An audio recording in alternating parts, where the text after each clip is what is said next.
Hannah Weisfeld, and I'm the director of Yachad, who co-organised this event with the London Jewish Cultural Centre and the Jewish Chronicle. I want to talk for 1 minute about what Yachad is, because I'm sure there's a number of people in this audience who've not heard of who we are and what we're doing. So very briefly, Yachad was established about 3.5 months ago now. We are a pro-Israel, pro-peace grassroots movement, and we're seeking to galvanise the energy of large numbers of British Jews through education, debate, advocacy, in support of peace and in support of democracy inside Israel.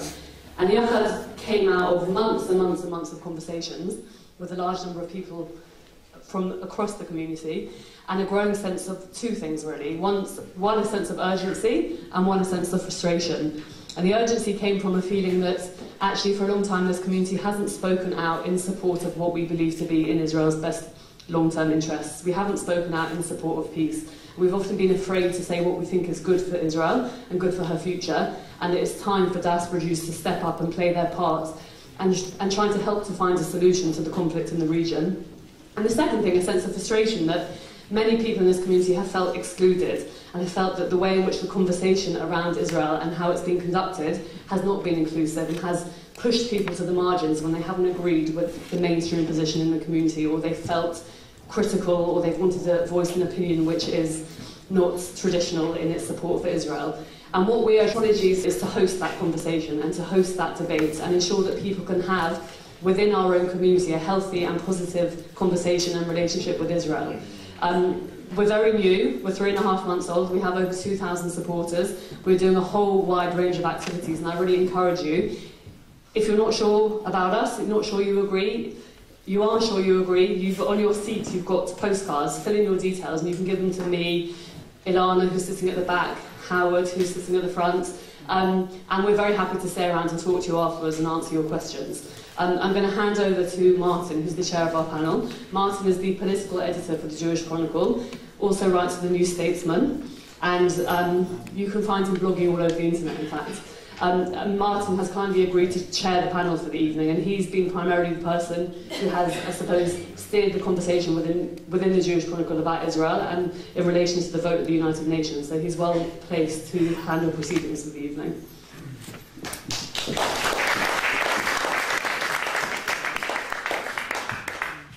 Okay, thank you very much, Hannah. I have, in fact, found out this evening that I have been nominated as Twitter Commentator of the Year this year. I'm not sure whether that's a good thing or an insult, but there you go. I also tweet. I'm Martin Bright, I'm the political editor of the Jewish Chronicle. I just wanted to say a few words of context to begin with, if that's okay, so bear with me. When I began working at the Jewish Chronicle, I came from the New Statesman, previously worked at the Observer. Nice part-time job, I thought, comfortable backwater, community newspaper, give me time to do other things. Went straight into a major row in British politics over the Conservative Party's links to European far-right groups in the European Parliament, a general election, another huge row over the law of universal jurisdiction. The Turkish flotilla incident followed shortly afterwards. And coming here today proved difficult because the TUC today decided to vote to review its relationship with the Histadrut.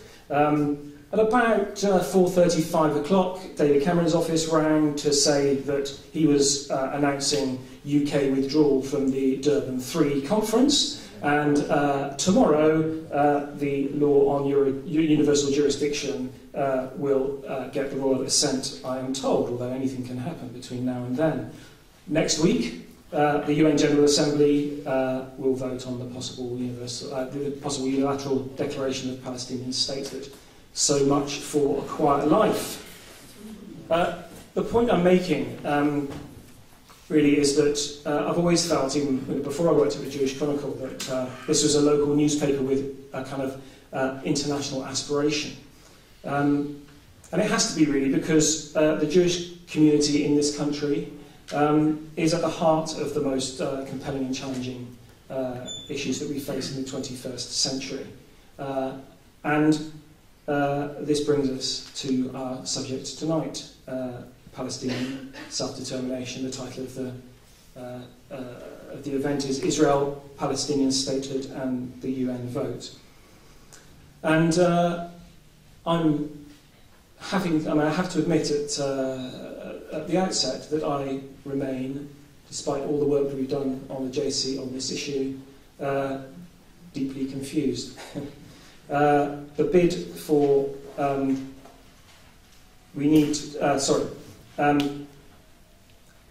I think tonight we need to ask why this presents a problem. The Jewish community and Israel should, on the face of it, understand very well the need for self-determination. The vote at the UN General Assembly, which will almost certainly happen next week, why is it a problem? Should we be worried at all? Or should we indeed simply welcome it? We have a very prominent panel tonight to give me some answers and hopefully help me with my confusion. Chairs in this situation always begin by saying that people need no introduction and then go on to give them an introduction, and I will do the same.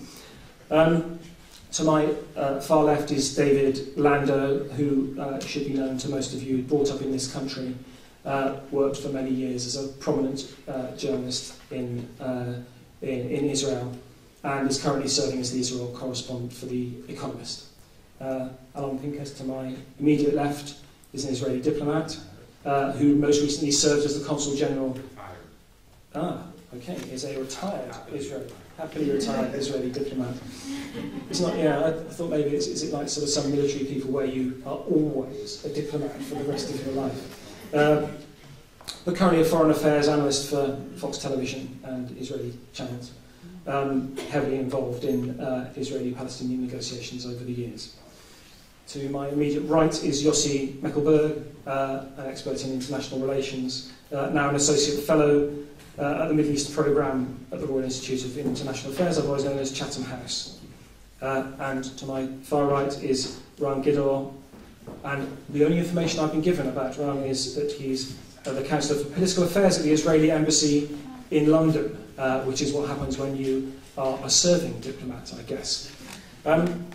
So I thought I'd begin just by asking our panellists to help me with my confusion and outline, as they see it, what the situation is, probably 7 days before a vote in the UN over Palestinian statehood.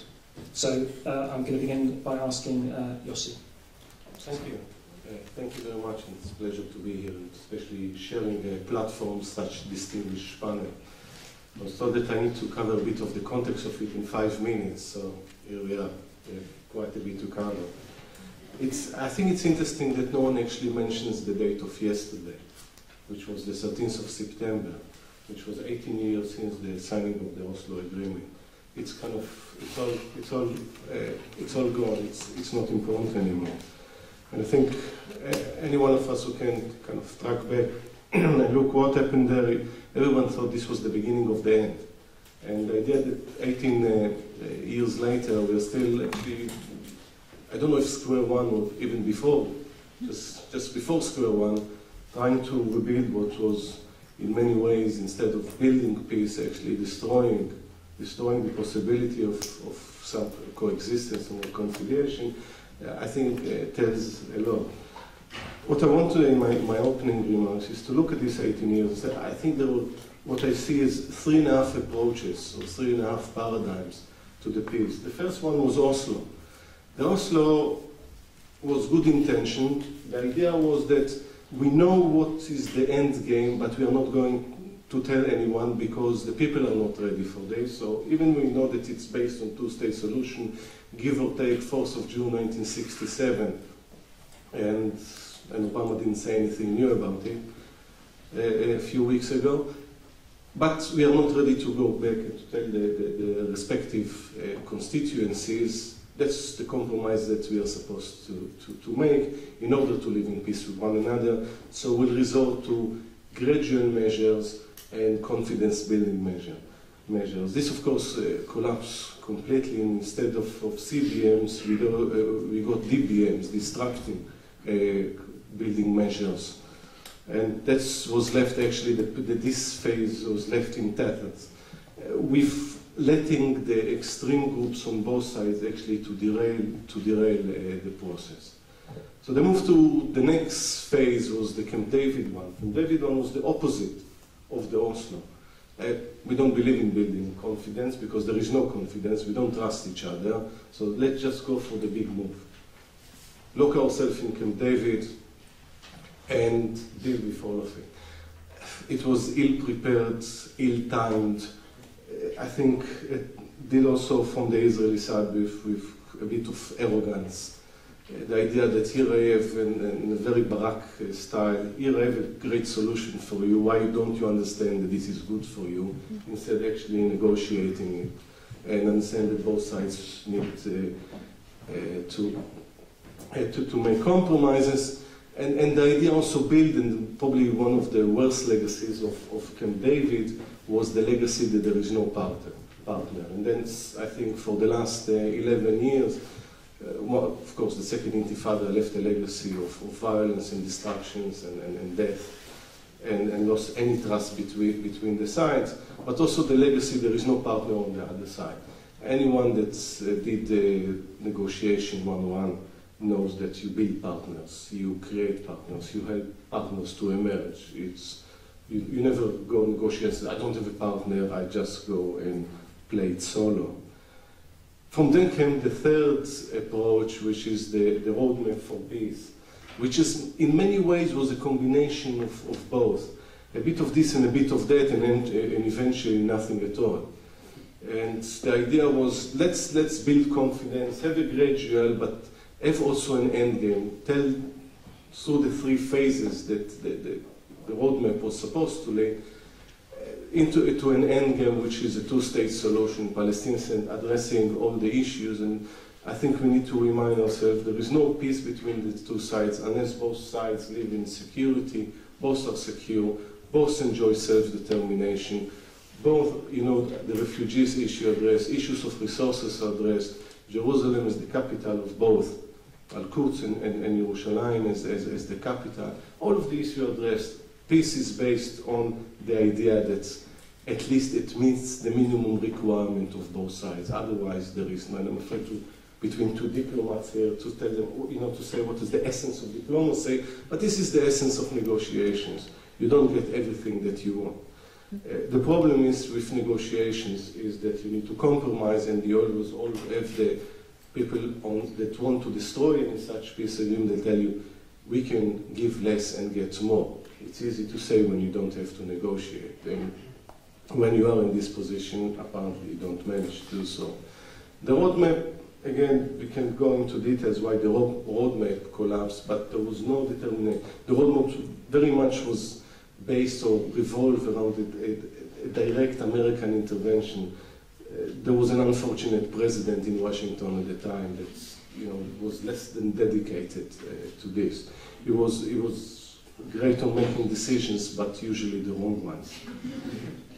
Then came what I see, the half approach or the half paradigm, which was actually unilateral. There is no unilateral diplomacy. It's a contradiction in terms. You need at least bilateral. You need to negotiate with someone. Gaza was the example. Unfortunately, the way that the Gaza withdrawal took place ended in many ways victory to the Hamas.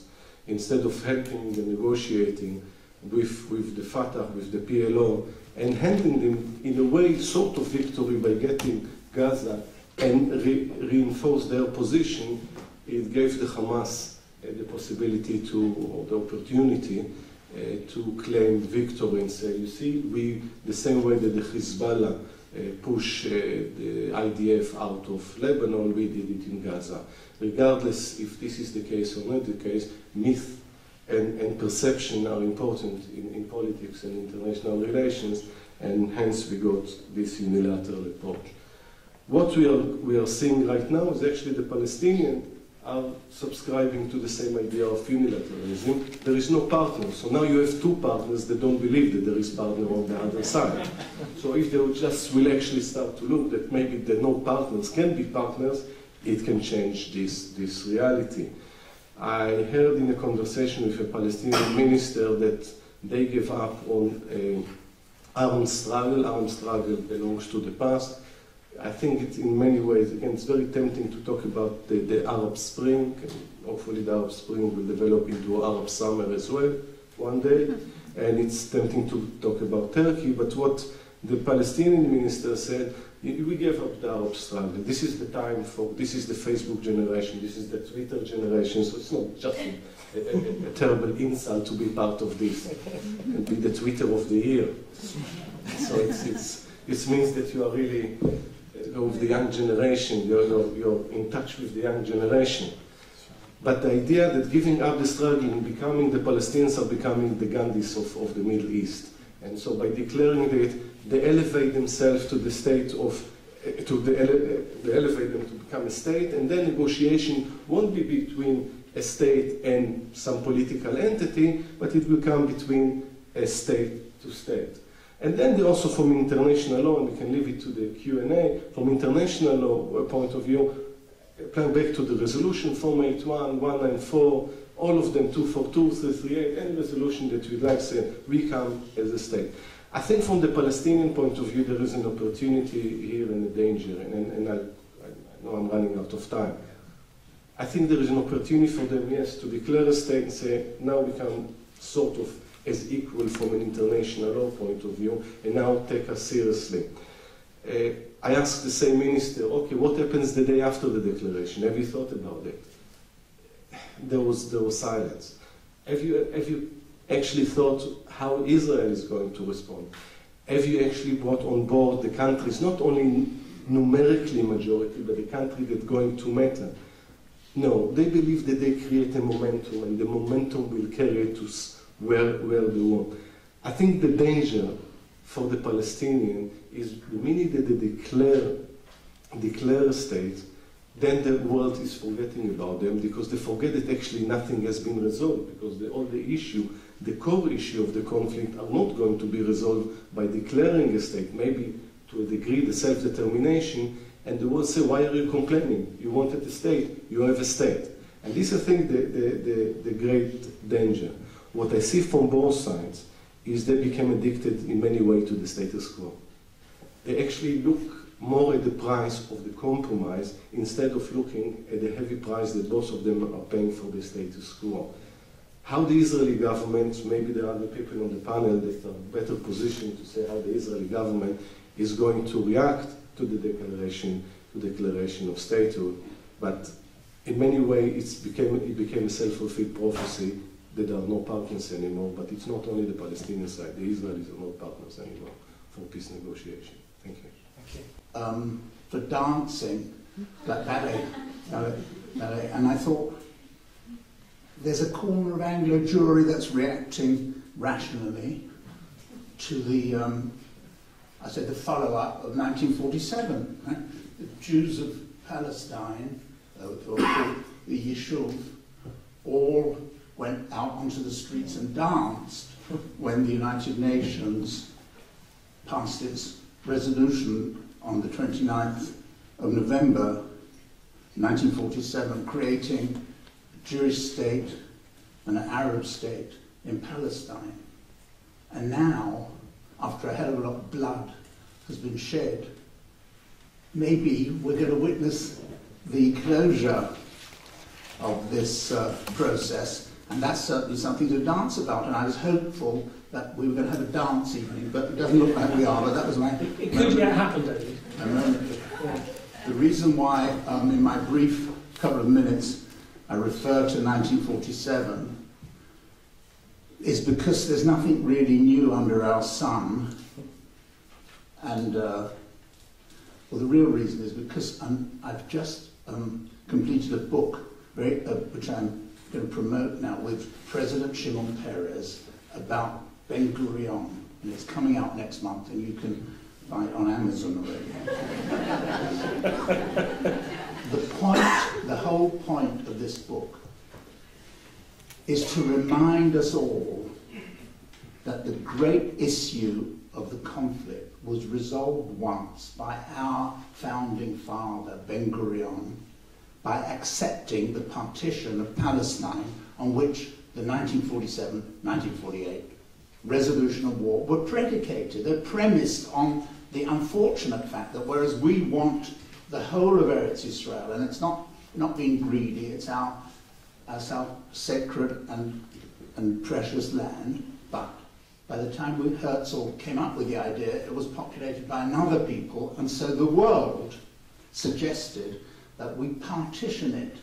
And we agreed in 1947, and that on that basis the resolution was passed. And the Palestinians, who, as Abba Eban said, never miss an opportunity to miss an opportunity, have wasted all this time and all this blood, their blood and our blood. But now maybe they're coming around at long last, and they're going to the United Nations, backed by your government, other governments in the European Union, say to the United Nations, recognise us within the 67 borders, give or take with swaps of land, and the obverse side of the same coin, we recognise the Jewish state. That is a cause, ought to be a cause for the Jewish people in Israel and in the diaspora to rejoice. And in fact, we've got the exact opposite. We've got an atmosphere in Jewry and in Israel of impending gloom, doom and disaster.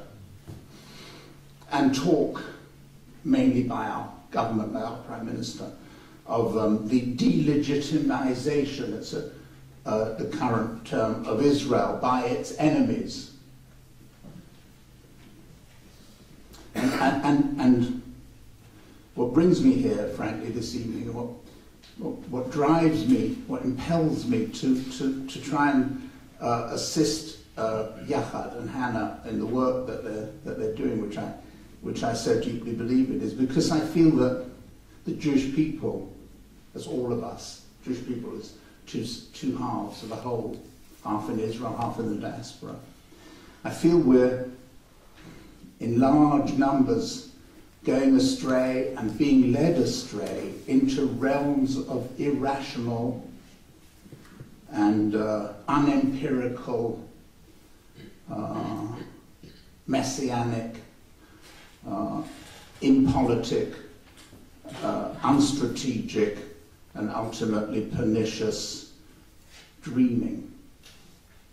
We're being led into trying to undo the basic logic of partition, which was the foundation of our Jewish Zionist democratic state. Our government, which has failed to negotiate for years, does not truly want to negotiate the partition of Palestine, because the driving political and ideological and religious force in our government is the strong and growing stronger by the day secular movement, which is intent on settling. And that is the leitmotif of our policy. And that is why, in my contention, my submission, we find ourselves today isolated at the United Nations, isolated in the international community, delegitimized. Well, we're not delegitimized. Our policy of occupation is illegitimate, and people find it illegitimate. And if you want to turn that around, as our government does, and call that the delegitimization of Israel, that's good public relations for Jews, but it doesn't wash on the rest of the world, as we will witness in the General Assembly next week. And so my heart bleeds when I see that the Jewish people in our country and out of our country are led astray into this fantasy la-la land wherein we can occupy millions of antithetical, not to say hostile people indefinitely because of this small but powerful group of settlers who lead us into this policy. And I know, closing, because I know that one of your leaders spoke not long ago and warned this community and us that we're headed into a South Africa situation. And I know how much controversy that statement by Mick, that brave, let me say from my perspective, that courageous statement by Mick Davies caused it. I would, for the sake of variation, and just to conclude, I'd add another provocative thought. And I don't mean to be insulting. If I'm insulting, I'm insulting all of us. So the South African analogy, to my mind, is valid, although no historical analogy is perfectly true. But another analogy is coming to my mind increasingly as these days before the UN General Assembly pass. And at first, maybe it strike you as bizarre, but think about it. I'm thinking about Serbia under Milosevic, where an entire sophisticated European society was whipped up by dreams of fantasies, religious, nationalist fantasies about a war that took place 800 years previously next door in Kosovo. And they, well, we were all around and we witnessed how they ended up.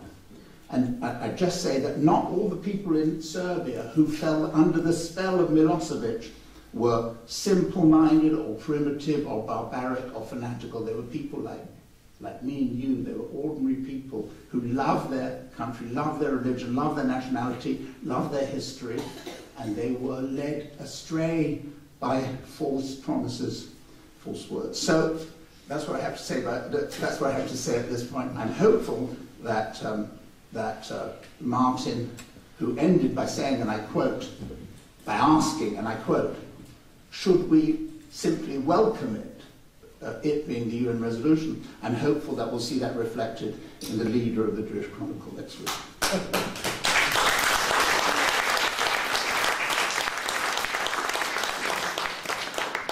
Well, these events are never dull. We move now to Alon, and I wonder if you will also believe that we should welcome and indeed rejoice if the proposal goes to the UN next week and is passed. I save rejoicing for football. I will not rejoice with the Palestinian state. Okay, if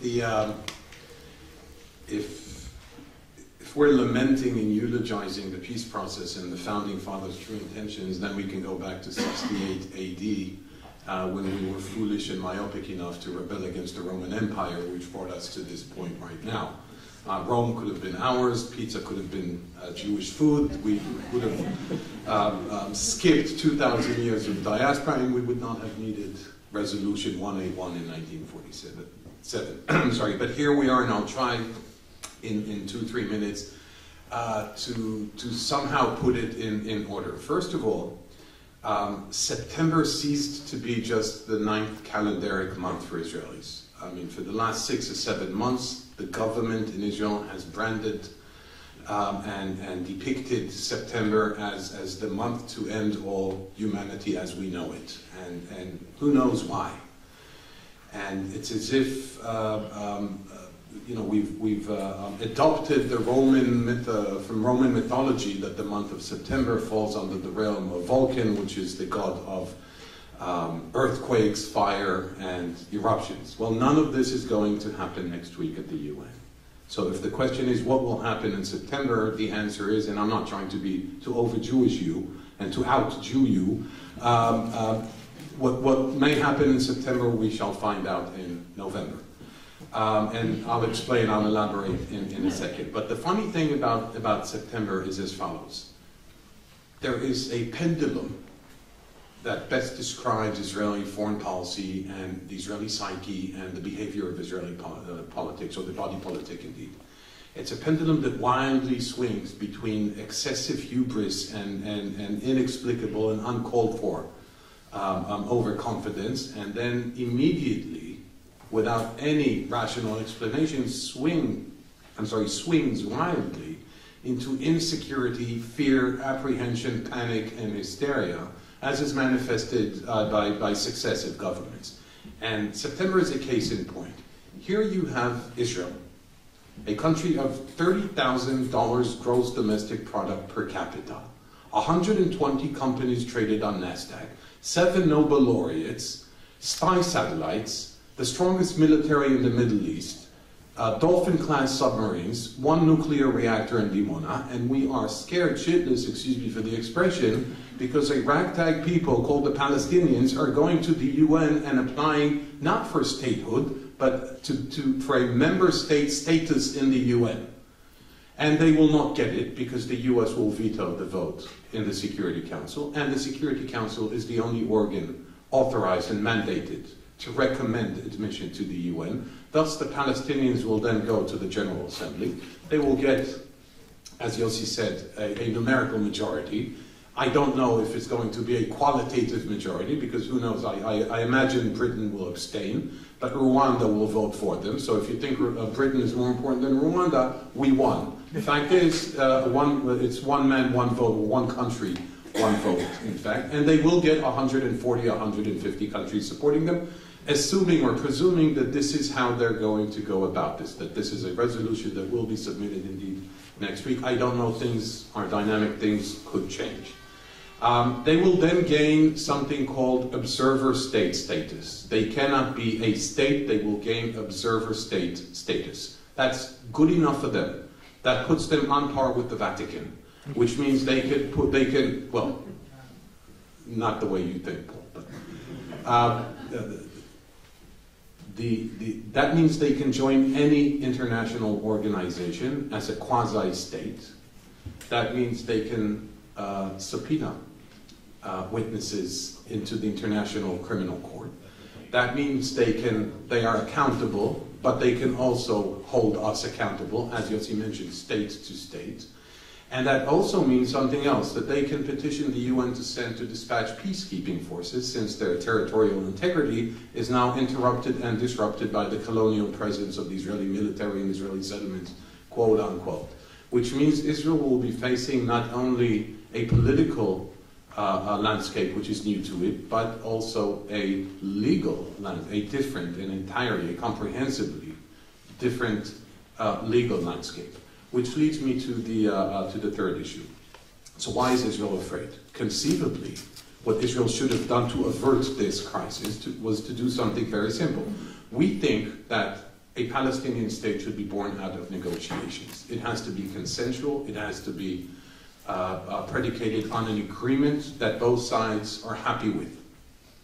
Since you Palestinians refuse to negotiate, if I were the Israeli government, since you refuse to negotiate, but you choose to go to the UN as a gesture of goodwill, and because we don't think there's anything in it for you, but nonetheless we are committed to and have endorsed the two-state model, we will be the first ones to vote yes.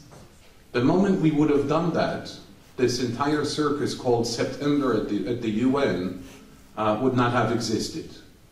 And it would have been just a minor, insignificant, not newsworthy motion by the Palestinians. Because Israel said it'll be the first to vote yes. But no, we had to rekindle the siege mentality, and the pendulum swung to the panic. What is this Palestinian state? And I have to say something along the lines or corresponding to what Yossi had said before, that both sides acknowledge that there's no partner. Right now we are in a situation where a majority of both peoples, Palestinians and Israelis, accept essentially the partition that David mentioned. We all know what sliced bread looks like. It need not be reinvented. It's called the Clinton parameters, it's called the Obama speech, it's called what have you in between. We know exactly what it is going to look like. There will be there should be, there might be a Palestinian state on 100% of Gaza, around 95 or 96% of the West Bank. It'll be demilitarized, its borders will be delineated along the lines of 1967, which are absolutely unequivocally defensible, and whomever tells you that it is indefensible may have a point. You just need to ask him, indefensible against what? They are defensible. That country, as I said, that state will be demilitarized. The Arab neighborhoods of East Jerusalem, not necessarily the old city, but the Arab neighborhoods of East Jerusalem will serve or constitute or can be proclaimed to be the capital of that Palestinian state, and it'll be supervised by an international peacekeeping force. That is the Clinton parameter. Those are the Clinton parameters. That was the Obama speech, President Obama's speech on the 19th of May. That is what most Israelis and most Palestinians understand cerebrally and viscerally in terms of what a deal would look like. Yet we have two leaderships that are incapable of getting to that piece of paper and just signing it. I'm not here to defend the Palestinian cause. In our case, there seems to be an incompatibility or irreconcilability between the majority of how a majority of Israelis vote and what their government acts. And it has to do, to a degree, with this unique and peculiar political system that we've managed to develop. And you would think that after 2,000 years of wandering the states and the kingdoms of the diaspora, Jews would be smart enough to come up with a better political system, yet we chose not to. And we came up with a system that does not necessarily reflect the majority opinion. That said, Israelis believe in a Palestinian state. This is my last remark. But you need to understand something. I'm sure you do, but I'll stress it anyway. A Palestinian state is not part of my Zionist making. It's not part of my genetic Zionist makeup. A Palestinian state is not something we dream about. A Palestinian state, however, is an imperative national interest of Israel. Not out of sympathy to the Palestinians, not out of understanding the plight of the Palestinians, not out of recognition of the Palestinians' right to self-determination. That does not concern me. What does concern me is the demographic balance and Israel as a Jewish democracy, plain and simple. If I could achieve that without a Palestinian state, fine, which is why I will not rejoice. But that cannot be possibly achieved without a Palestinian state. And a Palestinian state is something that Israeli governments have been committed to. What have they done to make good on that commitment? The answer is almost zero, as Yossi said and as David in a way lamented. So what we're looking at in September, and I beg to differ with Yossi here, is a Palestinian attempt to internationalize the solution rather than internationalize the process.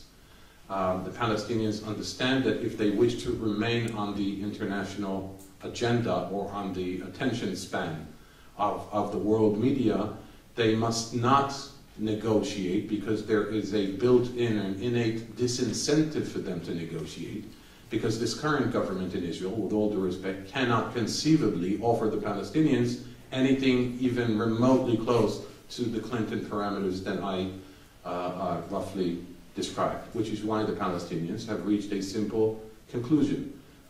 We've got nothing to lose.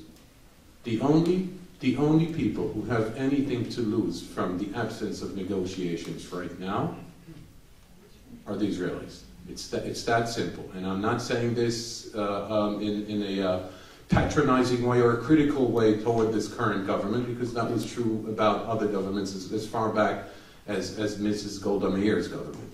But the fact is that we know, as David mentioned, and I agree, we know since November 1947 what partition looks like, and we know ever since Camp David in 2000 what partition is going to look like.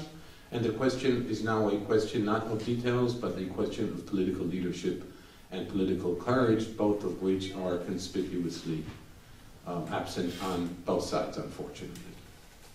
Thank you.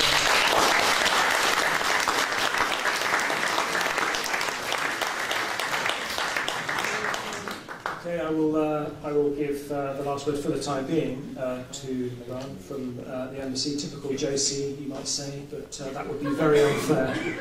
Alon, over to you. Thank you very much, and good evening.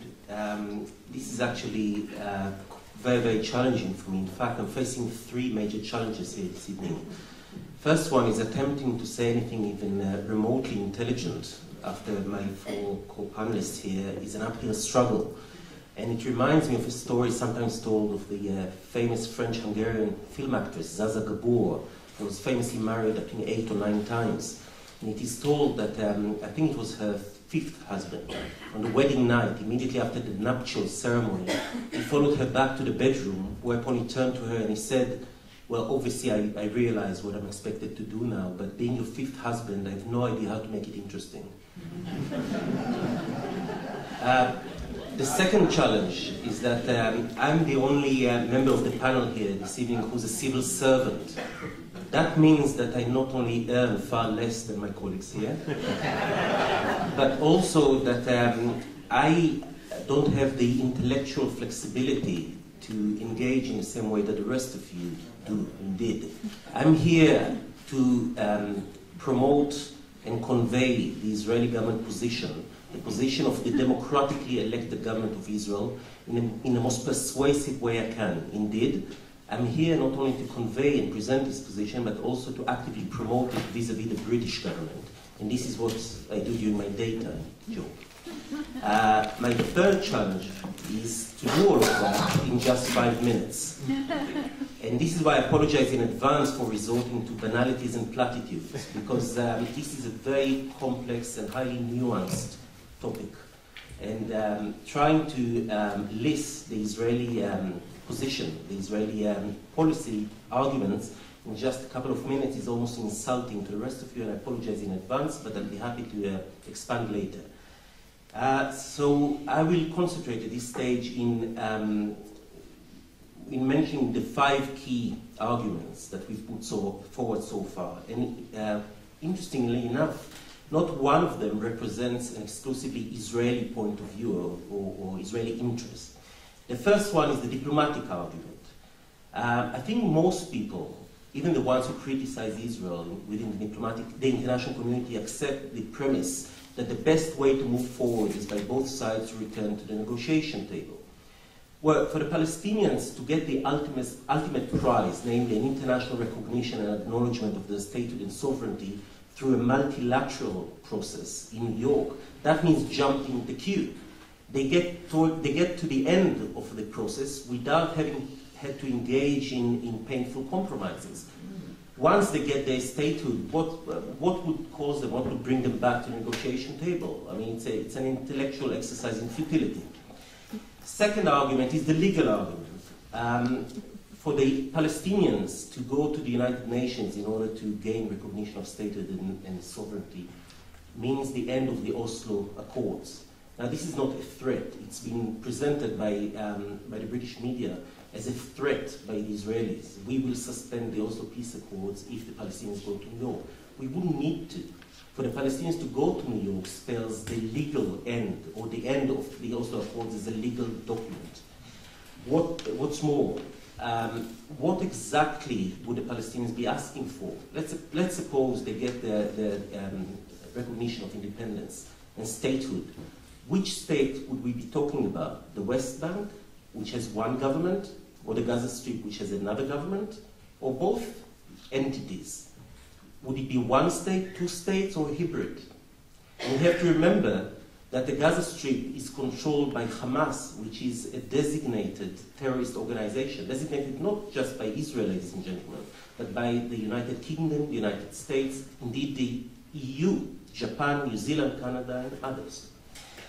The third argument is actually from the point of view of the Palestinians, and I think Yossi mentioned the core argument. What would happen the next day? Well, very little, ladies and gentlemen. The Palestinians can't have it both ways. Independence and sovereignty is a double-edged sword. The West Bank is virtually landlocked. The Palestinians in the West Bank are completely dependent on Israel for energy supplies, airspace, exports and imports, and so on and so forth. Well, once they declare their independence and sovereignty, Israel would be under no international legal obligation to sustain them. What's more, I think David mentioned the settlers. Now, you don't have to like the settlers, justify their presence there, but they are a fact on the ground. We have a few 100,000 Jewish settlers in the territories. What would happen to them the next day? Would they become citizens of the future Palestine? Would they be given municipal services by the town hall from Allah? I think very little thought, at least on the Palestinian side, has gone into that.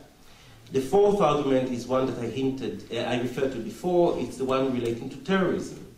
Would we really want to see a political entity controlled by a designated terrorist organization gaining recognition as a sovereign state? Just think of the precedent that would set for other conflicts around the world. What would that mean? That the British government would open an embassy in Gaza City and talk to Khaled Mashal?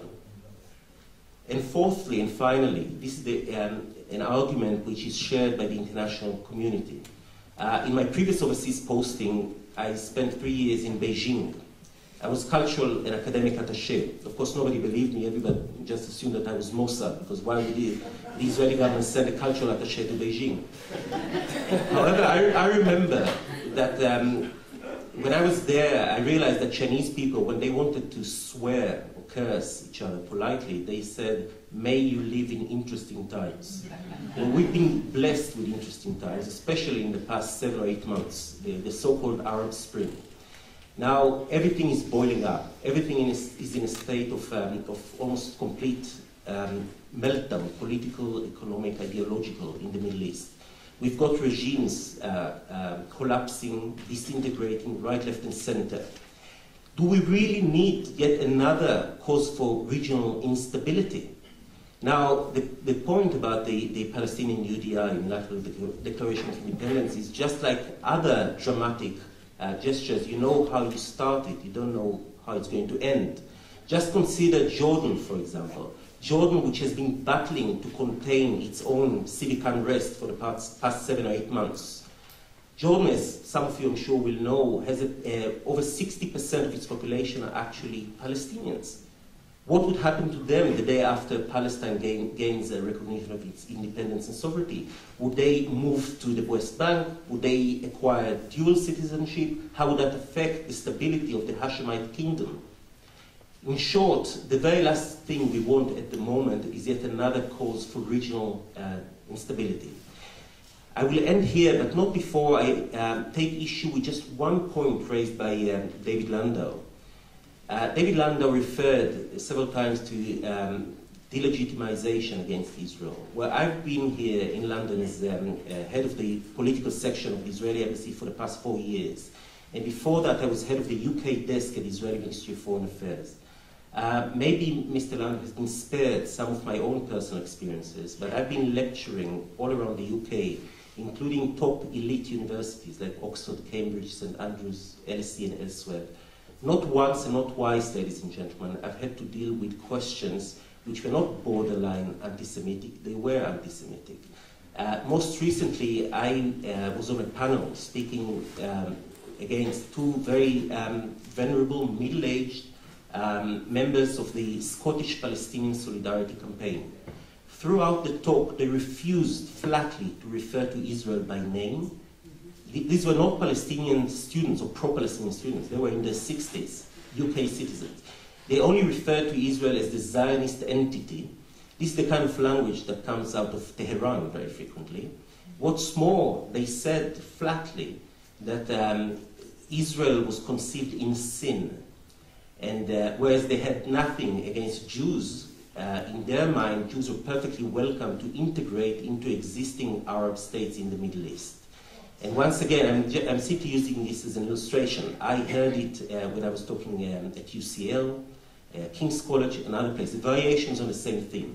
So yes, the process, the campaign of delegitimization against Israel is pretty much alive, and it's not part and parcel of what is a legitimate criticism of the state of Israel.